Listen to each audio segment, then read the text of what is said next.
السلام علیکم ورحمۃ اللہ وبرکاتہ۔ الحمد للہ رب العالمین، والصلاة والسلام علی اشرف الانبیاء والمرسلین، وعلی نبینا محمد صلی اللہ علیہ وسلم، وعلی آلہ وصحبہ اجمعین ومن تبعہم بإحسان الی یوم الدین، اما بعد۔ معزز ناظرین، آپ سبھی کا استقبال ہے ہمارے اس خصوصی درس کتاب التوحید میں۔ آج کا جو درس ہے وہ 10 نمبر 6 ہے، کہ جس میں صاحب کتاب نے اس پر یہ باب قائم کیا۔ وہ کہتے ہیں کہ باب تفسیر توحیدی و شہادت اللہ الہ الا اللہ۔ اس باب کا مطلب یہ ہے کہ توحید کی تفسیر اور شہادت اللہ الہ الا اللہ کا باب۔ اس باب میں، اس درس میں صاحب کتاب نے تقریباً 5 دلائل دیے ہیں جو قرآن و حدیث سے مستنبط ہیں۔ تو سب سے پہلی دلیل یا سب سے پہلی آیت کریمہ جو صاحب کتاب نے پیش کی وہ سورۃ الاسراء کی آیت نمبر 57 ہے، کہ جس میں اللہ سبحانہ وتعالیٰ نے فرمایا کہ اولئک الذین یدعون یبتغون الی ربہم الوسیلۃ ایہم اقرب ویرجون رحمتہ ویخافون عذابہ۔ اس آیت کریمہ میں اللہ سبحانہ وتعالیٰ نے فرمایا کہ جنہیں یہ لوگ پکارتے ہیں، یہ وہ لوگ ہیں جو اپنے رب کی طرف قربت تلاش کرتے ہیں۔ ایہم اقربو، کہ ان میں سے کون سب سے زیادہ اللہ سبحانہ وتعالیٰ کے قریب ہوگا، اور یہ لوگ اپنے اللہ سبحانہ وتعالیٰ کی رحمت کے امیدوار ہوتے ہیں اور اللہ سبحانہ وتعالیٰ کے عذاب سے ڈر رہے ہوتے ہیں۔ یہ آیت کریمہ پیش کر کے صاحب کتاب یہ مسئلہ ثابت کرنے کی کوشش کر رہے ہیں کہ اس آیت میں اللہ سبحانہ وتعالیٰ نے جہاں پر یہ بات ذکر کی کہ عام طور پر مشرکین جن کو پکارتے ہیں تو یہ وہ لوگ ہوتے ہیں جو اللہ سبحانہ وتعالیٰ کے مقرب ترین بندے ہوتے ہیں۔ عام طور پر اگر اس آیت کریمہ کی تفسیر دیکھ لیں تو مفسرین نے یہ بات ذکر کی ہے کہ بہت سارے لوگ جہاں عیسیٰ علیہ السلام کی عبادت کرتے تھے، جیسے نصارہ ہیں، عزیر علیہ السلام کی جہاں عبادت لوگ کرتے تھے،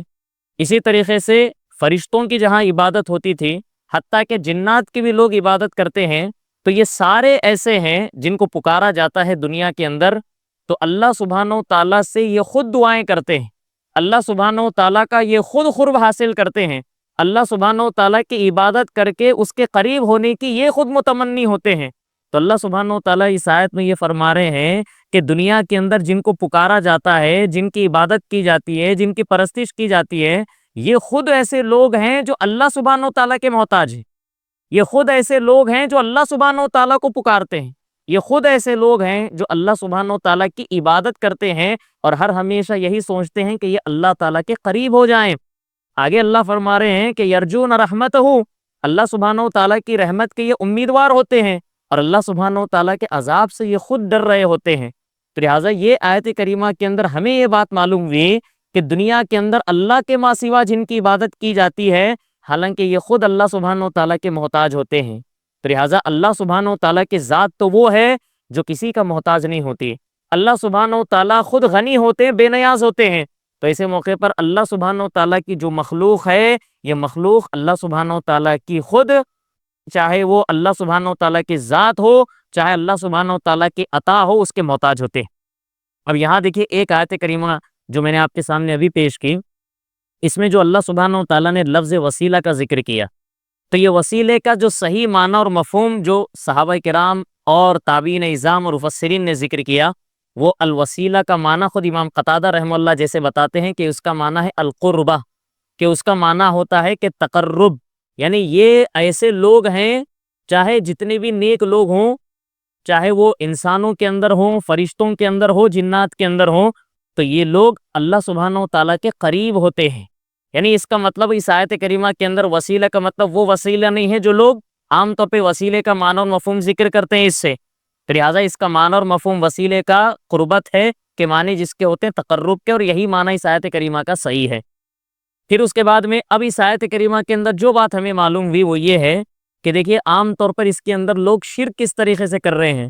تو جو لوگ اللہ کو پکارتے ہیں، لوگ ان کو اگر پکارنے لگیں گے تو اسی کو تو عام طور پہ کہتے ہیں الشرک فی الدعا، یعنی یہ لوگ دعا کے اندر اللہ تعالیٰ کے ساتھ دوسرے کو شریک کر رہے ہیں۔ تو لہٰذا صاحب کتاب نے یہ مسئلہ ثابت کیا کہ اللہ کے علاوہ کسی اور کی اگر کوئی عبادت کرتا ہے، عبادت کا مطلب اس سے مانگتا ہے، اس سے سوال کرتا ہے، اس سے فریاد کرتا ہے، تو گویا کہ اللہ سبحانہ و تعالیٰ کی ذات کے ساتھ یہ شرک کر رہا ہے، اللہ سبحانہ و تعالیٰ کے علاوہ ما سوا اس کی عبادت کر رہا ہے۔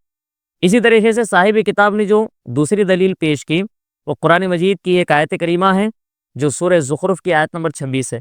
اللہ سبحانہ و تعالیٰ نے ذکر کیا وَإِذْ قَالَ إِبْرَاهِيمُ لِأَبِيهِ وَقَوْمِهِ إِنَّنِي بَرَاءٌ مِّمَّا تَعْبُدُونَ إِلَّا الَّذِي فَطَرَنِي۔ اللہ سبحانہ و تعالیٰ نے ذکر کیا، یاد کرو اس وقت کو جب کہ ابراہیم علیہ السلام نے اپنے والد اور اپنے قوم سے یہ بات کہی تھی کہ بے شک ہم جن کی تم عبادت کرتے ہو ان سے بیزار ہیں، الا الذی فطرنی، ہاں سوائے اس کے جس نے مجھ کو پیدا کیا ہے۔ اب یہ آیت کریمہ کو سمجھنا ہے کہ کس طریقے سے اس کے اندر توحید کا اثبات ہو رہا ہے اور شرک کا بطلان ہو رہا ہے۔ تو یہاں اہل علم نے اس آیت کریمہ کی تفسیر میں یہی بات ذکر کی ہے کہ ابراہیم علیہ السلام نے سب سے پہلی بات تو یہ بتائی، کہا کہ جن کی بھی تم اللہ کے ما سوا پرستش کرتے ہو، بندگی کرتے ہو، میں اس سے بیزار ہوں، میرا اس کا کوئی تعلق نہیں ہے، میرا لا تعلق ہے اس سے۔ تو اسی سے ایک بات معلوم ہوئی جو عام طور پر قرآن و حدیث کے دلائل سے ہمیں بات معلوم ہوتی ہے کہ سب سے پہلے انسان کے لیے یہ ضروری ہے، یہ واجب ہے کہ وہ طاغوت کا انکار کرے۔ یعنی سب سے پہلے اللہ سبحانہ و تعالیٰ کے علاوہ جتنے بھی دنیا کے اندر جن کو معبود سمجھا جاتا ہے ان ساروں کو باطل مانے، باطل تسلیم کرے، اور صرف ایک اللہ سبحانہ و تعالیٰ واحد کو، لا شریک لہو کو، اللہ سبحانہ و تعالیٰ کو معبود سمجھے، معبود حقیقی سمجھے، تبھی جا کر کے اس کا ایمان اور اس کی توحید کامل ہوگی۔ جیسے قرآن مجید کی ایک اور آیت میں اللہ سبحانہ و تعالیٰ نے کہا فَمَن يَكْفُرْ بِالطَّاغُوتِ وَيُؤْمِن بِاللَّهِ فَقَدِ اسْتَمْسَكَ بِالْعُرْوَةِ الْوُثْقَىٰ لَا انفِصَامَ لَهَا۔ اللہ سبحانہ و تعالیٰ نے ذکر کیا کہ جو طاغوت کا انکار کرے، طاغوت کا کفر کرے اور اللہ سبحانہ و تعالیٰ پر ایمان لائے، تو گویا کہ اس نے مضبوط کڑا ایسا پہنا ہے، ایسا باندھا ہے کہ جو کبھی ٹوٹنے والا نہیں ہے۔ اس آیت کریمہ کے اندر یہی اللہ تعالیٰ نے ذکر کیا کہ سب سے پہلے یہ لازم ہے کہ ہم طاغوت کا انکار کریں۔ طاغوت وہ چیز ہے اللہ تعالیٰ کے علاوہ جس کی بھی عبادت کی جاتی ہے وہ طاغوت ہے، تو طاغوت کا پہلے انکار کرے، پہلے یہ کہے کہ اللہ سبحانہ و تعالیٰ کے علاوہ کوئی حقیقی معبود نہیں ہے۔ ہاں اگر حقیقی معبود اگر کوئی ہے جو مستحق ہے وہ اللہ سبحانہ و تعالیٰ کی ذات گرامی ہے۔ تو یہاں ابراہیم علیہ السلام اپنی قوم کے سامنے کھڑے ہو کر یہی بات بتا رہے ہیں، یہی چیز کہہ رہے ہیں کہ جن کی بھی تم پرستش کرتے ہو، عبادت کرتے ہو، میں ان سے پوری طریقے سے بیزار ہوں، ہاں میں اس رب سے راضی ہوں جس نے مجھے پیدا کیا۔ اب اس کے اندر ایک نقطہ یہ ہے،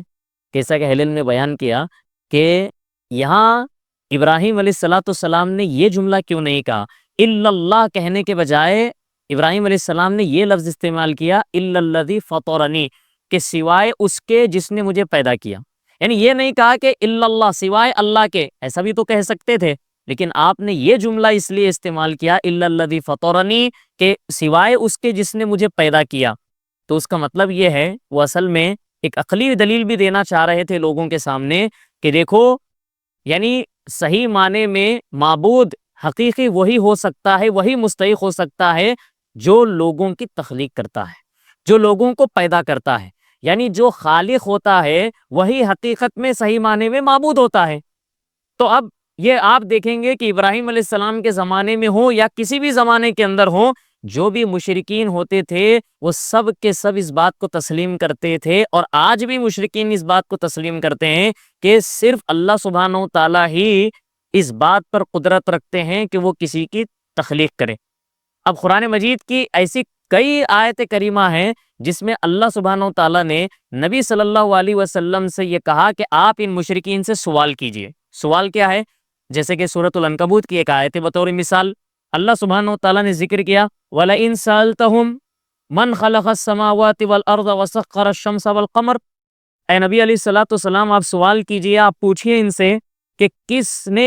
ان آسمانوں اور زمین کو پیدا کیا، کس نے سورج اور چاند کو مسخر کیا؟ لَيَقُولُنَّ اللَّهُ، تو اللہ تعالیٰ خود فرما رہے ہیں کہ یہ جواب میں کہیں گے کہ بے شک اللہ سبحانہ و تعالیٰ نے ہی ان کو پیدا کیا ہے۔ تو اللہ آگے فرما رہے فَأَنَّا يُؤْفَكُونَ، کہ جب ان کو اچھی طرح معلوم ہے کہ خالق ایک ہی ہے، خالق واحد ہے، تو پھر ایسی صورت میں یہ خالق کو چھوڑ کر کے مخلوق کی عبادت کیوں کر رہے ہیں؟ فَأَنَّا يُؤْفَكُونَ، اللہ کہہ رہے ہیں کہ یہ لوگ کہاں پھرے جا رہے ہیں۔ تو لہٰذا قرآن مجید کے اندر ایسی کئی آیتیں ہیں جس کے اندر خود یہ نبی صلی اللہ علیہ وسلم سے کہا گیا کہ آپ یہ اگر سوال کریں گے تو یہ مشرکین اس کے جواب میں یہی کہتے جائیں گے کہ ہاں اللہ سبحانہ و تعالیٰ ہی اس بات پر قدرت رکھتے ہیں۔ تو اس آیت کریمہ کا یہی معنی ہے کہ ابراہیم علیہ السلام کہہ رہے ہیں کہ دیکھو، جب تم مانتے ہو کہ اللہ تعالیٰ ہی خالق ہے تو اللہ سبحانہ و تعالیٰ ہی مالک حقیقی ہوگا، اللہ سبحانہ و تعالیٰ ہی معبود حقیقی ہوگا۔ اچھا، ایک اور بات اس کے اندر اہل علم نے یہ ذکر کی کہ ابراہیم علیہ السلام یہاں پر یہ جو کفر ہے، اسی طریقے سے غیر اللہ کی عبادت کرنا ہے، اس کو باطل اس انداز میں وہ کر رہے ہیں کہ جب وہ پیدا ہی نہیں کر سکتے کسی چیز کو تو وہ کیسے مستحق ہوگا عبادت کے؟ تو عبادت کا مستحق تو صرف وہ ہو سکتا ہے جو خالق ہے۔ تو لہٰذا یہ ایک بڑی زبردست دلیل صاحب کتاب نے توحید کے اس بات میں اور اسی طریقے سے کفر اور شرک کے بطلان میں انہوں نے ذکر کی۔ اسی طریقے سے صاحب کتاب نے ایک تیسری دلیل قرآن مجید کی ایک آیت دی، بطور مثال سورۃ التوبہ کی آیت ہے کہ جس میں اللہ سبحانہ و تعالیٰ نے کہا اتخذوا احبارهم ورهبانهم اربابا من دون اللہ والمسیح ابن مریم۔ اللہ سبحانہ و تعالیٰ نے کہا کہ ان لوگوں نے اپنے علماء کو، اپنے درویشوں کو اور اپنے عبادت گزاروں کو اللہ کے ماں سوا انہوں نے معبود بنا لیا۔ اب آپ دیکھیے اللہ سبحانہ و تعالیٰ اس آیت میں کہہ رہے ہیں کہ یہودی عام طور پر یا نصارہ عیسیٰ علیہ السلام کو جس طریقے سے انہوں نے معبود تسلیم کیا، ان کی عبادت کرتے ہیں، اسی طریقے سے یہودی اگر ہیں تو وہ اپنے عالموں کی عبادت کرتے ہیں اور اپنے زاہدوں کی، اپنے عبادت گزاروں کی جو اللہ کی عبادت کرتے ہیں ان کی وہ پرستش کرتے ہیں۔ تو لہٰذا جب یہ آیت کریمہ نازل ہوئی تو ابھی عدی بن حاتم رضی اللہ تعالیٰ نبی علیہ الصلوۃ والسلام کے پاس گئے، جا کر کے یہ سوال کیا، کہا ہے نبی صلی اللہ علیہ وسلم یہ لوگ تو اپنے عالموں کی اور اپنی قوم کے اندر عبادت گزاروں کی وہ تو عبادت نہیں کرتے، لیکن اللہ سبحانہ و تعالیٰ کہہ رہے ہیں کہ یہ ان کی عبادت کرتے ہیں۔ تو نبی علیہ الصلوۃ والسلام نے یہ بات بتائی، کہا کہ ہاں بالکل یہ لوگ ان کی عبادت نہیں کرتے، مطلب ان کے سامنے سجدہ نہیں کرتے، لیکن ذرا یہ بتاؤ کیا یہ لوگ جب ان کے علماء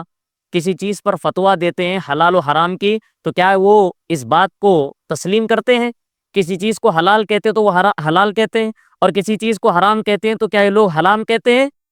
تو ایسے موقع پر عدی بن حاتم رضی اللہ تعالیٰ نے کہا کہ ہاں اللہ کے نبی ایسا ہوتا ہے۔ تو نبی علیہ الصلوۃ والسلام نے کہا کہ یہی تو ان کو معبود بنانا ہے۔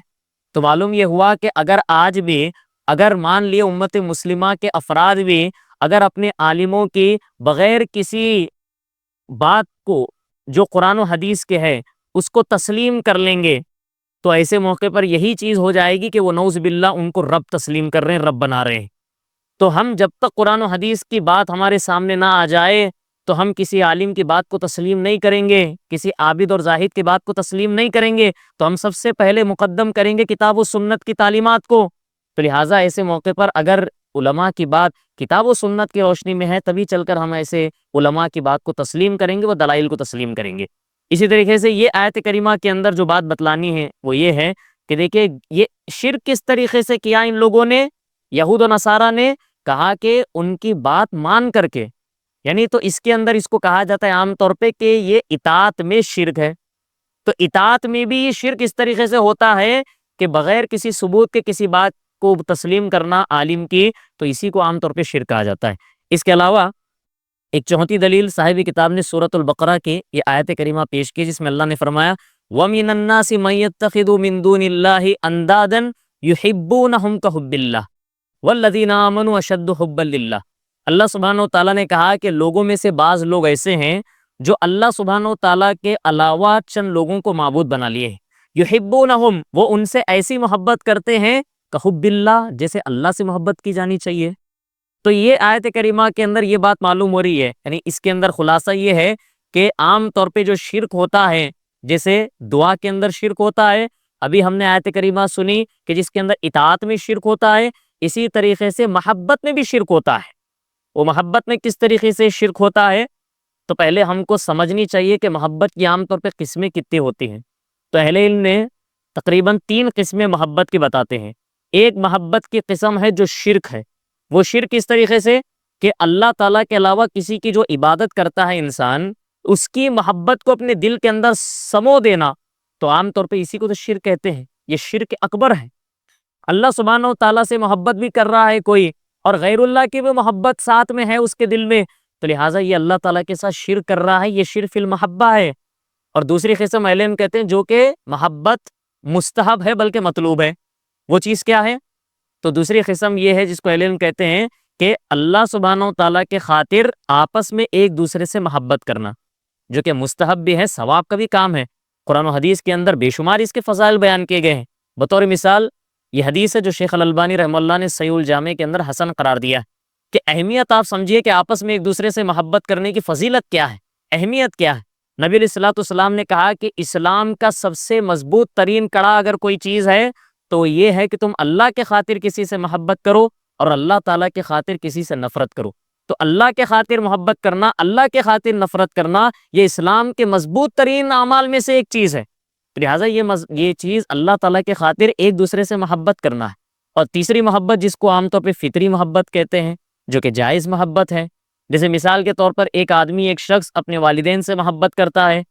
بیوی بچوں سے محبت کرتا ہے، تو یہ فطری محبت ہے۔ تو لہٰذا اس سے ایک بات معلوم ہوئی کہ اللہ تعالیٰ اس آیت کریمہ کے اندر جس شرک کی بابت بتا رہے ہیں وہ شرک فی المحبہ ہے، محبت میں لوگ اللہ تعالیٰ کے ساتھ شرک کرتے ہیں۔ اچھا، اس حوالے سے ایک اور بات ہے کہ جہاں پر یہاں اس آیت کریمہ کے اندر اللہ تعالیٰ ایسے لوگوں کو مشرک قرار دے رہے ہیں جو اللہ سبحانہ و تعالیٰ کے ساتھ میں غیر اللہ کی محبت رکھتے ہیں۔ اب ان لوگوں کا کیا ہوگا جو اللہ سبحانہ و تعالیٰ کو چھوڑ کر، اللہ سبحانہ و تعالیٰ کو چھوڑ کر اللہ کے علاوہ کسی اور کی محبت کو دل میں سموئے رکھتے ہیں، تو اس سے بڑا شرک ہوا۔ اب جیسے مثال کے طور پر اہل علم میں جیسے عام طور پہ توحید اور شرک کے متعلق جو محبت کی قسمیں بیان کرتے ہیں وہ 4 قسمیں ہیں۔ پہلی قسم جو توحید ہے، توحید کس طریقے سے آپ قائم کریں گے اس کے اندر، توحید کا اس بات کس طریقے سے ہوگا اس کے اندر، وہ ایسا ہوگا کہ آپ صرف اور صرف اللہ سبحانہ و تعالیٰ کی محبت کو اپنے دل کے اندر ایسے سمو دینا کہ اللہ سبحانہ و تعالیٰ کی محبت سب پر غالب آنا، اللہ سبحانہ و تعالیٰ کی محبت سب سے زیادہ ہونی چاہیے۔ تو یہ عام طور پر اگر ہمارے دل میں اللہ کی محبت سب سے زیادہ ہے تو ہم صحیح معنی میں توحید پرست ہیں، صحیح معنی میں اہل ایمان۔ اس آیت کریمہ کے اندر اللہ نے آگے وہی کہا والذین آمنوا اشد حبا للہ، وہ لوگ جو ایمان لائے اللہ سبحانہ و تعالیٰ سے سب سے زیادہ محبت کرتے ہیں۔ تو یہ توحید ہو۔ اب شرک کے اندر 3 قسمیں آتی ہیں۔ وہ سب سے پہلے ایسا ہوگا جو اس آیت کریمہ کے اندر ہے کہ اللہ تعالیٰ کے ساتھ کسی اور کی بھی محبت اپنے دل کے اندر رکھنا، مطلب عبادت کرتے ہوئے اس کی محبت کرنا، یہ محبہ یعنی الشرک فی المحبہ ہے۔ اچھا، اس سے بڑھ کر خطرناک شرک کیا ہے؟ شرک یہ ہے کہ ایک انسان اللہ سبحانہ و تعالیٰ کی محبت سے زیادہ غیر اللہ کی محبت کرے، تو لہٰذا یہ شرک اس سے بھی زیادہ خطرناک ہوا۔ اور تیسری قسم اس کے اندر یہ ہے کہ اللہ کو چھوڑ کر کے غیر اللہ کی محبت ہی کو اپنے دل کے اندر سمو جانا، تو ایسے موقع پر یہ اس سے بھی زیادہ خطرناک شرک ہوا۔ اب عام طور پہ دیکھیے کہ اس کا خلاصہ یہ ہے کہ ایک آدمی اللہ سبحانہ و تعالیٰ کی محبت کے ساتھ غیر اللہ کی محبت بھی اپنے دل میں رکھتا ہے، تو یہ شرک ہوا۔ اس سے بڑھ کر شرک کیا ہے کہ اللہ سبحانہ و تعالیٰ جیسی محبت نہیں، اس سے زیادہ محبت کرے غیر اللہ کی، تو اس سے زیادہ ہوا یہ شرک۔ اور اس سے بڑا شرک یہ ہے کہ اللہ تعالیٰ کی محبت ہی دل میں نہیں ہے، اور ایسے موقع پر وہ انسان غیر اللہ کی یعنی مخلوق کی محبت کو دل میں رکھتا ہے، تو یہ اس سے بھی زیادہ خطرناک جرم ہے، بلکہ شرک اکبر ہے۔ اس کے علاوہ ایک 5ویں دلیل جو صاحب کتاب نے اس باب میں ذکر کی ہے وہ صحیح مسلم کی حدیث ہے کہ جس میں نبی علیہ الصلوۃ والسلام نے فرمایا کہ من قال لا الہ الا اللہ وکفر بما یعبد من دون اللہ حرم مالہ ودمہ وحسابہ علی اللہ۔ نبی علیہ الصلوۃ والسلام نے کہا کہ جس نے لا الہ الا اللہ کا اقرار کیا، اب یہ اقرار بھی کیا ہے، وہ زبان سے اقرار ہے، دل سے اس کو تسلیم کرنا ہے، اور اپنے اعمال سے اس کو ثابت کرنا ہے، اس کے تقاضوں پر عمل کرنا ہے۔ تو نبی علیہ الصلوۃ والسلام نے کہا لا الہ الا اللہ کا اقرار کیا، اور اس کے بعد میں اللہ کے ماں سوا جن کی عبادت کی جاتی ہے ان سب کو اس نے ان کا انکار کیا۔ پھر اس کے بعد میں نبی علیہ الصلوۃ والسلام کہتے ہیں حرم مالہ ودمہ، تو ایسے انسان کا مال اور ایسے انسان کی جان یعنی اس کا خون محترم ہو گیا، وہ حساب اللہ، اور ایسے انسان کا حساب اللہ سبحانہ و تعالیٰ پر ہوگا۔ تو اس حدیث کے اندر ہی ہمیں یہ بات معلوم ہوئی کہ آدمی کی جان یا آدمی کا مال اسی وقت محترم ہوگا، مطلب ایسے انسان کو قتل کرنا جائز نہیں ہوگا، مطلب یہ انسان واقعی معنی میں مسلمان ہے اور ایسے مسلمان انسان کو ناحق قتل نہیں کیا جائے گا، اس کا مال محترم ہے، اس کی عزت محترم ہے اور اس کی جان محترم ہے، وہ صرف اس وقت ہو سکتا ہے جب وہ سب سے پہلے طاغوت کا انکار کرے اور لا الہ الا اللہ کا زبان سے، دل سے، اعمال سے صحیح معنی میں اس کا اقرار کرے، تبھی چل کر کے وہ انسان صحیح معنی میں توحید والا، توحید پرست سمجھا جائے گا۔ اب اس میں ایک چیز یہ ہے جو عام طور پہ بتانا مقصود ہے، تو اس میں یہ ہے کہ آدمی صرف زبان سے اقرار کر لینے سے توحید کا یا لا الہ الا اللہ پڑھنے سے اس کا مال اور اس کی جان محترم نہیں ہوتی، یعنی جب تک ان تینوں چیزوں کا تقاضا نہ ہو جائے، زبان سے اور دل سے اور عمل سے، تو اس وقت تک اس کا مال، اس کی جان محترم نہیں ہو سکتی۔ تو لہٰذا آج کے اس درس کا خلاصہ بالکل یہ ہے کہ صاحب کتاب نے یہ دلائل پیش کر یہ ثابت کیا ہے کہ توحید صحیح معنی میں انسان کی اسی وقت معتبر ہو سکتی ہے، اور اسی وقت انسان کی توحید جو مضبوط ہو سکتی ہے وہ صرف اسی وقت کہ جب ایک انسان اللہ سبحانہ و تعالیٰ کے علاوہ جن کی پرستش کی جاتی ہے ان کا انکار صحیح معنی میں کرے اور صحیح معنی میں لا الہ الا اللہ کا اس بات کرے، لا الہ الا اللہ کا اقرار کرے اور اللہ سبحانہ و تعالیٰ کی محبت کو سب محبتوں پر مقدم کرے اور صرف اللہ سبحانہ و تعالیٰ ہی سے مانگے، اللہ تعالیٰ سے دعا کرے، تبھی جا کر کے ایسے انسان کی توحید پوری ہوگی، مکمل ہوگی، کامل ہوگی۔ دعا ہے اللہ سے کہ اللہ سبحانہ و تعالیٰ ہم سب کو اس درس میں جو بھی باتیں آج ہمارے سامنے آئی ہیں کما حق ہو، ان سارے دلائل پر اللہ سبحانہ و تعالیٰ ہم سب کو، امت مسلمہ کو عمل پیرا ہونے کی اللہ توفیق نصیب فرمائے، آمین۔ وصلی اللہ علی نبینا محمد وعلی آلہ وصحبہ اجمعین۔ السلام علیکم ورحمۃ اللہ وبرکاتہ۔